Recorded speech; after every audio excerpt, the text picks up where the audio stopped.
Bom dia a todos. Esse encontro foi intitulado um encontro cultural, a fim de que as pessoas possam discutir um pouco sobre o recurso da videoconferência no ensino, principalmente no contexto da escola pública, e também promover uma discussão bastante interessante entre aqueles que estão dentro das universidades. No nosso caso, no segundo momento, teremos um encontro entre alunos e professores da Universidade do Oeste do Paraná e alunos e professores dessa escola pública. Então nós teremos dois momentos. Nesse encontro, que não é um encontro tão longo, é um encontro breve, nós poderemos ter também a participação das pessoas aqui presentes em forma de perguntas. Então, sempre que um professor terminar de fazer sua exposição, nós teremos aí 1 ou 2 minutos para aqueles que desejam fazer uma ou duas perguntas, ou eventualmente aqueles que queiram fazer uma reflexão sobre o assunto. Muito bem, dando início, essa primeira parte desse encontro cultural vai discutir um pouco sobre a utilização da videoconferência no ensino de algumas disciplinas. Vocês vão ter a oportunidade de verificar sobre isso. E no contexto da escola pública, a videoconferência ela já tem, de certa forma, sido divulgada no contexto da universidade. Algumas universidades públicas já utilizam com certa frequência. No entanto, no contexto da escola pública, ela é bastante recente. Eu vou apresentar para vocês algumas ideias do que é uma videoconferência, qual a sua utilização, etc., para que vocês tenham claro alguns conceitos, para que os colegas possam, então, a partir desses conceitos, desenvolver o relato deles na disciplina que eles ministram. Então eu vou... Você vai dando uma... Rapidamente, então, só para que vocês tenham uma ideia, porque muita gente acha que a videoconferência é simplesmente uma conversa entre duas pessoas distantes, e não é bem isso. Nós vamos tentar mostrar isso para vocês. Pode passar.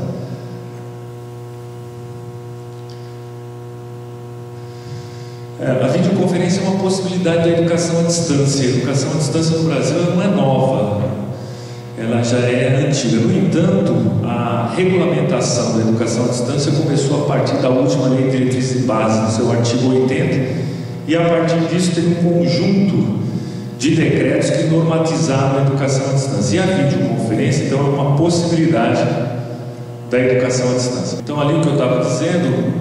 o artigo 80 da última LDB de 96, ela institui a primeira regulamentação. Depois disso vieram 2 decretos que foram posteriormente revogados pelo 522. Acho que isso não interessa muito, pode passar, facilmente. Bom, diferente de outras tecnologias, a videoconferência requer que os participantes estejam todos no mesmo lugar, mesmo que eles estejam, claro, estão na maioria das vezes separados por pequenas ou por grandes distâncias, mas é um pouco diferente da utilização de outras tecnologias da educação à distância, que não requer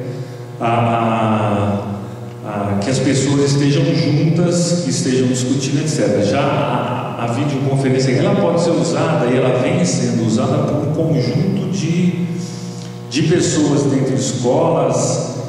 A telemedicina utiliza muito a videoconferência, a área de saúde utiliza bastante a videoconferência, e a educação vem utilizando mais recentemente. Então nós temos ali professores, especialistas acadêmicos, médicos, engenheiros. Ela pode ser usada por um conjunto de profissionais. Para que a gente entenda a videoconferência, ela tem algumas formas que ela pode acontecer. Ela pode ser, sobretudo, ponto a ponto ou multiponto. Ponto a ponto seria, por exemplo, 2 escolas conectadas discutindo um assunto. Eu vou ilustrar um pouco isso.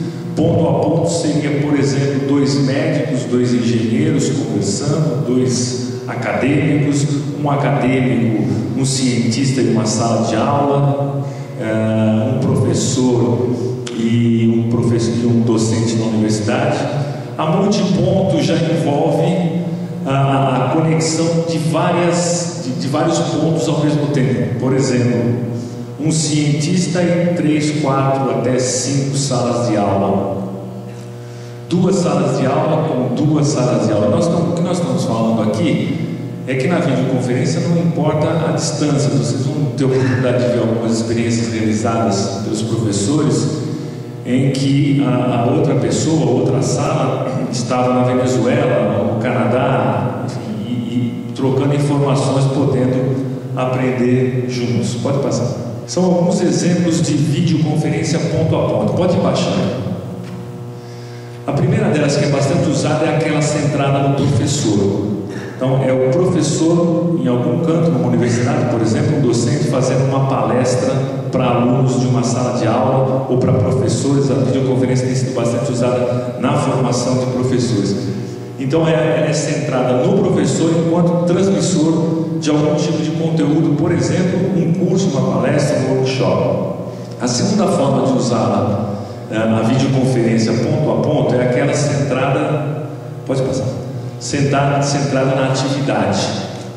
Essa também é bastante comum, um professor distante, em qualquer lugar do planeta, gerenciando ou comandando uma atividade de uma sala de aula, qualquer tipo de atividade.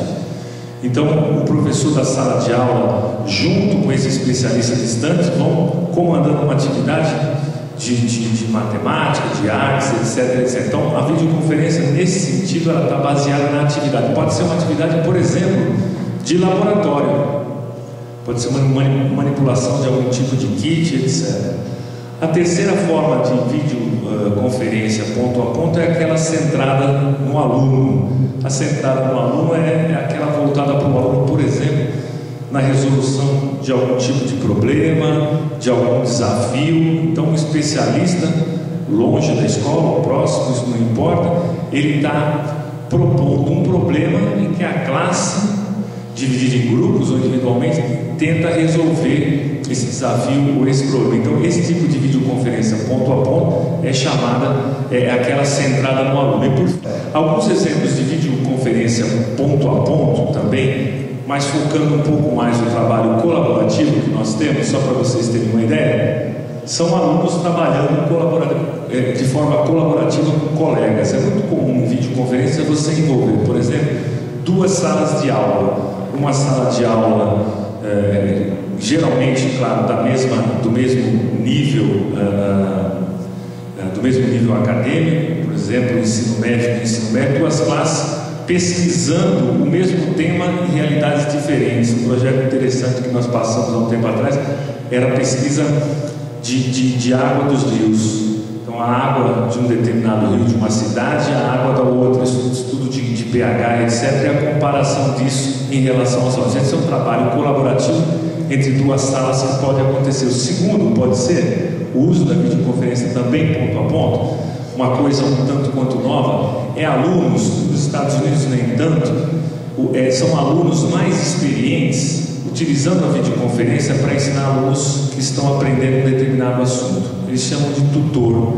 É como se o aluno aquele aluno que tem mais experiência numa determinada disciplina, ele pode servir de recurso para aquele aluno que está aprendendo. Esse aluno que está aprendendo, por exemplo, pode ser um aluno do ensino fundamental, que está aprendendo a ler, qualquer tipo, que tem algum tipo de dificuldade. A outra, bastante ligada à anterior que eu mencionei, é o reforço de aprendizagem. Algumas escolas particulares já estão utilizando um pouco dessa questão de fazer reforço utilizando a videoconferência. Portanto, você elimina uma série de custos em relação, por exemplo, ao deslocamento do aluno, tráfego, todas essas coisas que quem vive em cidade grande sofre um pouco.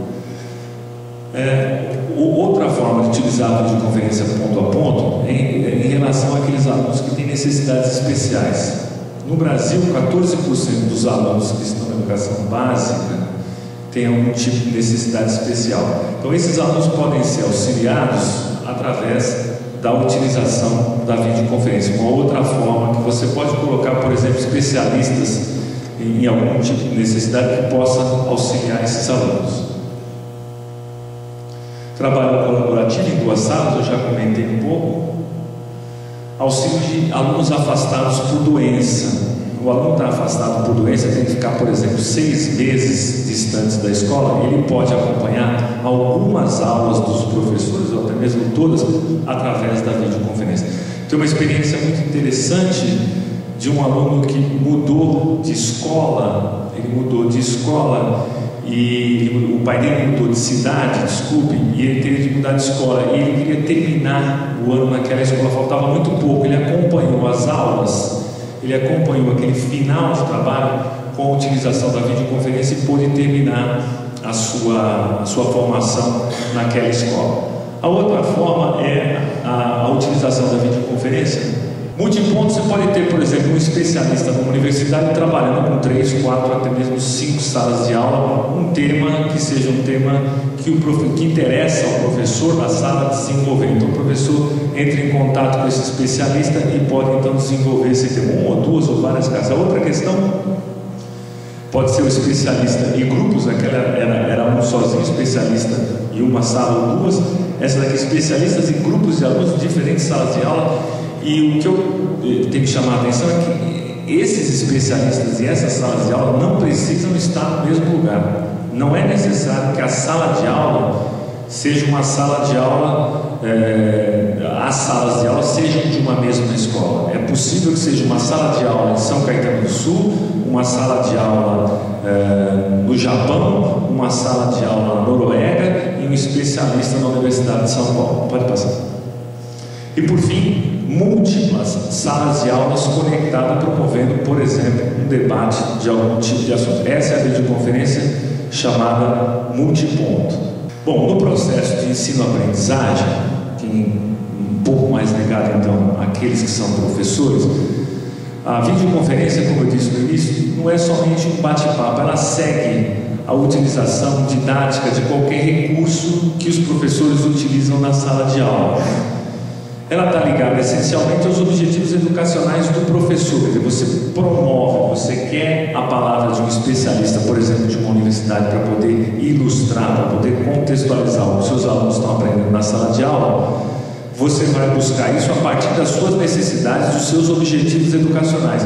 E ela segue principalmente um conjunto de ações ligadas às questões didáticas e pedagógicas dos professores. Então tem que fazer um planejamento da videoconferência, é fundamental que tenha planejamento, é fundamental que o tema da videoconferência esteja conectado ao currículo, ou seja, aquilo que o professor está trabalhando na sala de aula. Portanto, não é uma invenção. Fazer uma videoconferência não é uma invenção como um bate-papo, ela tem um objetivo, ela tem ligado àquilo que o professor está ensinando na sala de aula. O professor tem que selecionar como parceiro, especialista na universidade, quem quer que seja, o médico, o engenheiro, ele tem que selecionar os conteúdos para serem trabalhados, ele tem que prever nesse planejamento a participação ativa do aluno na videoconferência, principalmente quando falamos em sala de aula, temos 35, 40 alunos.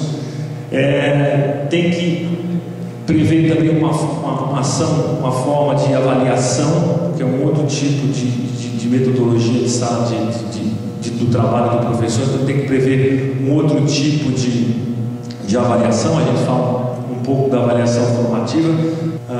A ideia da videoconferência, que está essencialmente ligada a aproximar pessoas utilizando vídeo, áudio, texto, vários recursos, é que ela promove o acesso a recursos que estão afastados da escola. Escolas distantes dos grandes centros, ou mesmo escola próxima dos grandes centros, que às vezes fica impossibilitada de visitar um museu pela questão de horário, pela questão da organização do trabalho docente, pode se beneficiar da utilização da videoconferência.